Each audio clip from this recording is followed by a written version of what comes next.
Assalamualaikum warahmatullahi wabarakatuh. Perkenalkan, nama saya Eka Aulia Sufiatun Nursada dari Prodi Ilmu Administrasi Niaga. Di sini saya akan menjelaskan tentang jenis dan bidang usaha beserta contohnya.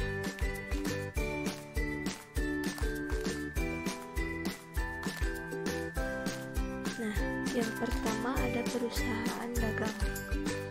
Perusahaan dagang yaitu perusahaan yang kegiatan utamanya tanpa mengubah wujud barang tersebut.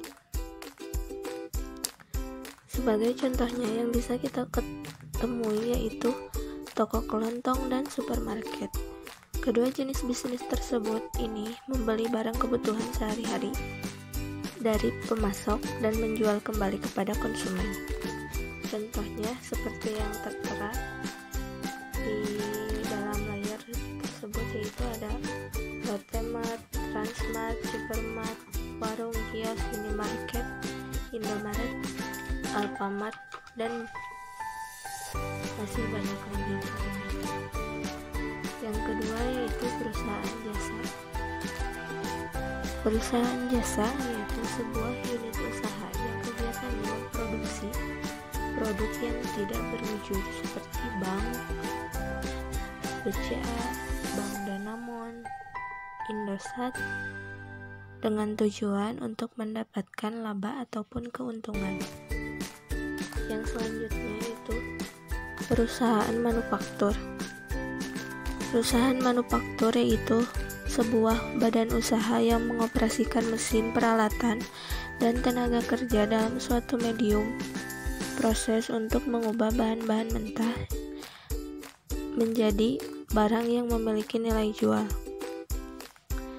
Saya di sini mengambil contohnya seperti barang elektronik. Karena hasil produksi dari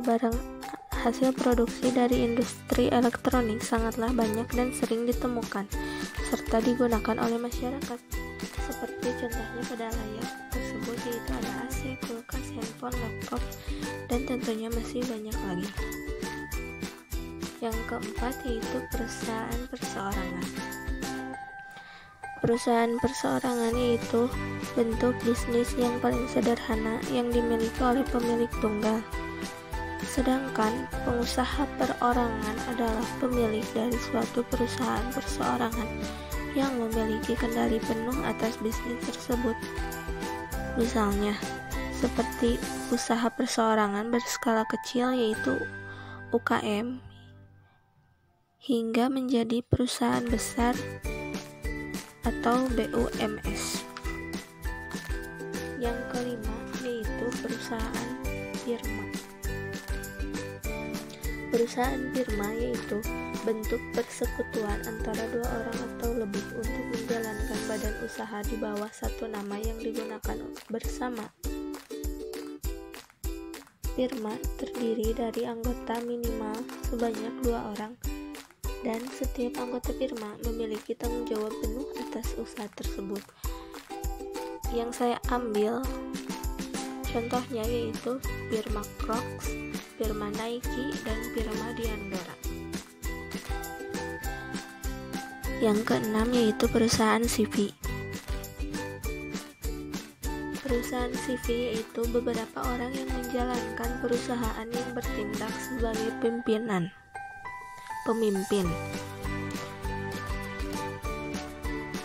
atau juga suatu persekutuan yang didirikan oleh seorang atau beberapa orang yang mempercayakan uang atau barang kepada seseorang. Contohnya yaitu dari PT Kereta Api Indonesia, PT Pertamina, dan Garuda Indonesia Airlines. Yang ketujuh yaitu perusahaan PT, atau bisa disebut dengan perusahaan perseorangan terbatas, yaitu salah satu jenis badan usaha yang dilindungi oleh hukum dengan modal yang terdiri dari saham.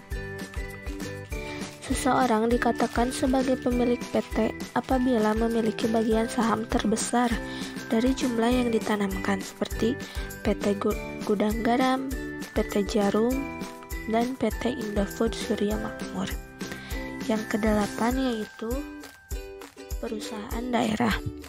Perusahaan daerah yaitu seluruh modal yang dimiliki oleh perda atau pemerintah daerah, baik berasal dari kekayaan daerah yang dipisahkan maupun dari APBD atau anggaran pendapatan dan belanja daerah. Contohnya seperti kantor PDAM, kantor BPD, dan kantor perusahaan bus kota. Dan yang terakhir yaitu perusahaan umum. Perusahaan umum yaitu seluruh modalnya dimiliki negara berupa kekayaan negara yang dipisahkan dan tidak terbagi atas saham. Contohnya di sini yaitu Perum Bulog, Perum Pegadaian, dan Peruri atau Perum Percetakan Uang Republik Indonesia. Mungkin sekian yang dapat saya paparkan dalam materi kali ini.